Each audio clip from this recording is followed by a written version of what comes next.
Hi friends, இன்றைக்கி நம்ம வீட்டில் என்ன நினச்சின்னா நான் வந்து சாம்பார் சாதம் செய்ய போகிறேன். வாங்க எப்படி செய்து பார்க்கலாம். என் சேனலை பிடிச்சிருந்தா லைக் பண்ணுங்கள், ஷேர் பண்ணுங்கள், மறக்காமல் சப்ஸ்கிரைப் பண்ணுங்கள். பாய்.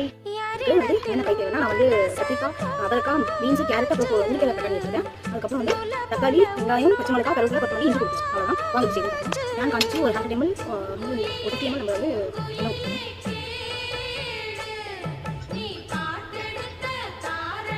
இப்போ வந்து எண்ணெய் காமிச்சு கடுகு, சீரகம், கொஞ்சமாக வந்து வச்சோம்.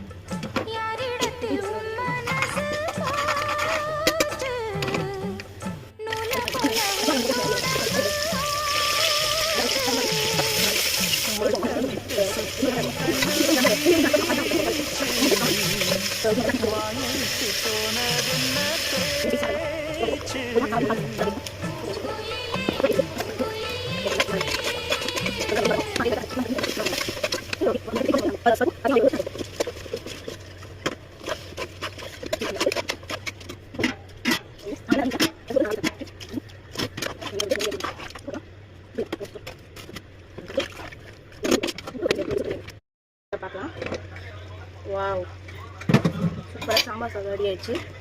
இதுக்கு மெயின் இன்க்ரீடியன்ட் ஒன்று இருக்குது, அது என்னன்னு சொல்கிறேன். கீ, மணலாம் இருக்குது. கீயை நம்ம அப்படியே ஊற்றிக்கலாம். கீ விட்டால் தான் செம்ம டேஸ்ட்டாக இருக்கும். ஊற்றிட்டு நல்லா கலந்து விடுங்க. கலந்து விட்டு கொத்தமல்லி வந்து ஊற்றிக்கலாம். சுவையான சாம்பார் சாதம் ரெடி. நீங்களும் ட்ரை பண்ணி பார்த்துட்டு எப்படி இருக்குன்னு கமெண்ட்டில் சொல்லுங்கள். தேங்க்யூ.